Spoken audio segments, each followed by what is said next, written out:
It's been a fascinating evolution to a program that we've been planning for more than a year. It started with a site visit where we met many of the potential local partners. The next step was to figure out how do we actually make this work. There's a lot of moving parts and there's a lot of difficulties and visas and dealing with governments and travel and all these things. About a week before the outreach, we learned that the tourist visas that we had obtained for the entire group would no longer be sufficient for us to come in and do the work necessary during the clinic week. We weighed all of the pros and cons and all of the possible options of modifying, canceling, or otherwise, proceeding with the program. Listening to our partners here, we decided that we could modify the trip, doing preventive care, and then use the dental school as the place for treatment.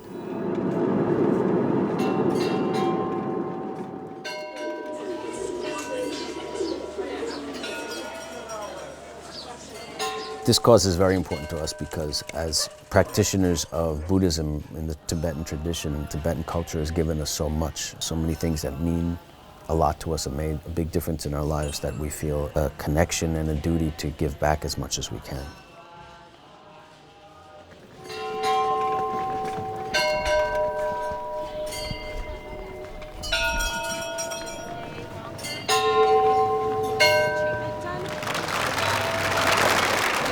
To have a wonderful experience with you. Everybody here is very eager to meet you as well, and we thank you all for welcoming us to your school. Thank you.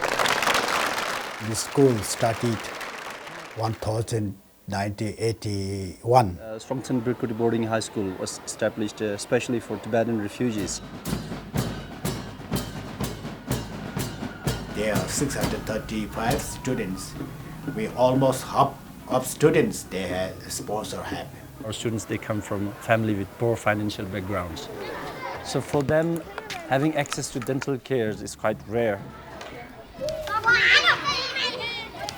All these refugees in India and Nepal are in dire need of, particularly in dire need of, for dental care. For many of these children, they have never been to a dentist.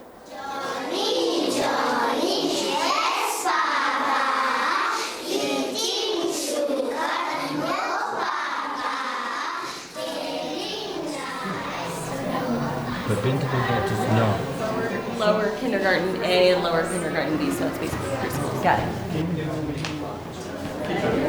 Are they separated in that classroom? Yeah. Okay, this might be good for doing exams. Chris will probably stay here, and then Allie, Danielle, and I will probably be moving around. Back and forth. Yeah. How far is the... It's far. It's like 45 minutes. So they have to provide transportation for kids? So they have the school bus, which we can use the school bus between 9 and 3.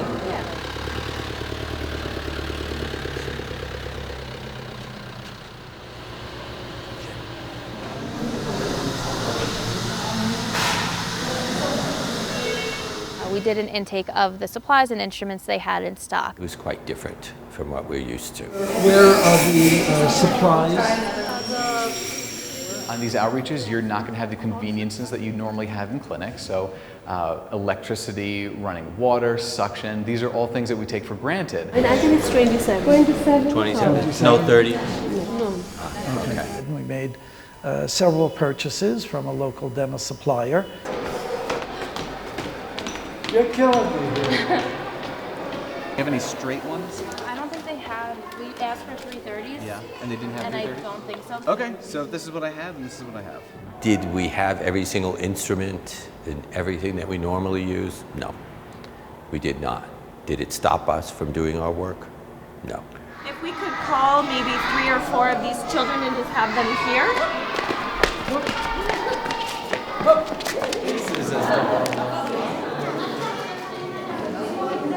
Come back.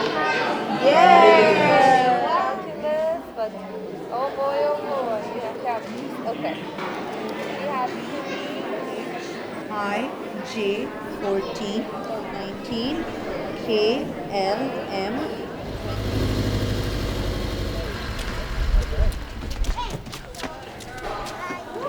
Good job. Very good.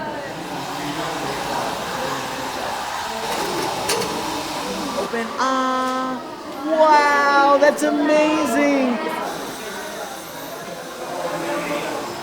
So of the 210 kids that we've seen, close to 180 of them have decay. We're seeing 6, 7, 8, 9-year-olds that have never seen the dentist for treatment. The need is so great, they don't have access to dental care.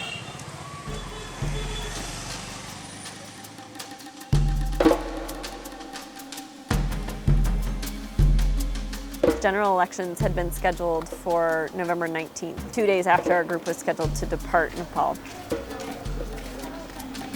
We learned that there would be a political strike during the week that we would be operating. The strike meant that no vehicles were allowed on the road, and that affected us directly, being that we were busing children from the Strongson School to the Kantipur Dental College. Businesses closed, schools closed.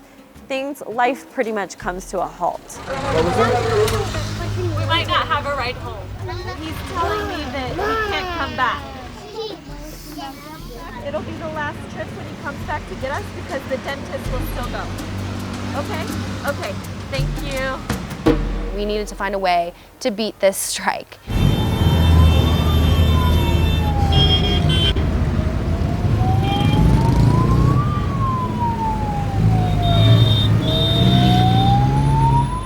Talking to our local partners, we learned that transportation was possible, however, it had to occur under a few specific methods.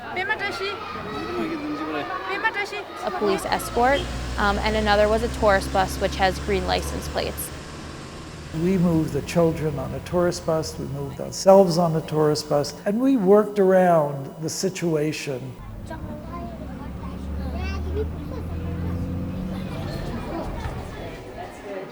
We're teaching the children about preventative care.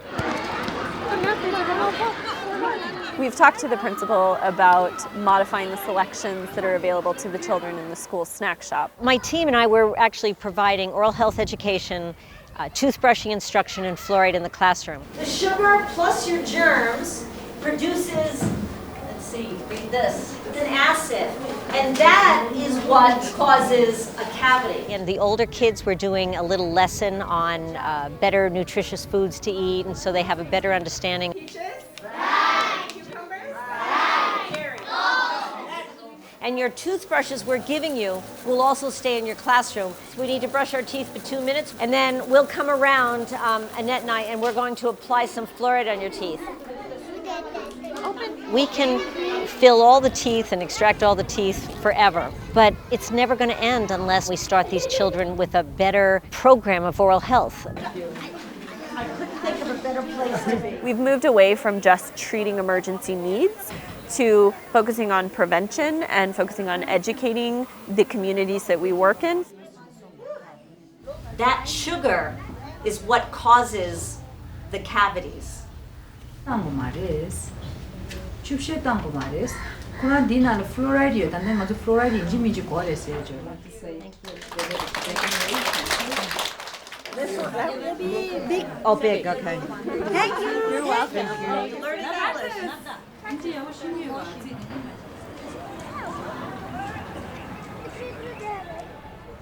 Each night, Principal Jampa had to make the decision as to whether or not it would be safe for his students to come to school the following day. If school was canceled, we would find something else to do for the day and make a plan for maximizing our time with the children. With the boarding school kids, we could arrange to do some fluoride varnish. Yeah, like a little assembly. Yeah. Yesterday, although the school was closed, but principal sent the message, and out of 96 children in the kindergarten section, 80 of them have shown. We did not let small hurdles stop us. We found a way to either go around or jump over them. When there was no bus, we tried to manage to get another one. When there was no instruments, we tried to purchase. We just tried to do. I would say we're still a success. I mean, by the end of this week, I'm going to reach every child in this school. I saw very hard work, practically compassion. I thought this is a very nice team. Our big hope is that it's something that can continue and sustain itself and see it grow. This is one of the most unique places that we've ever worked, and we look forward to having a long-term relationship here.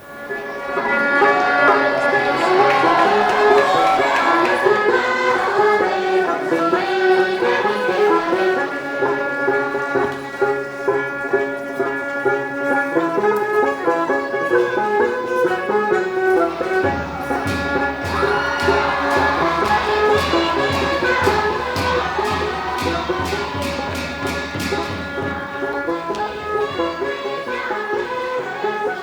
Thank you.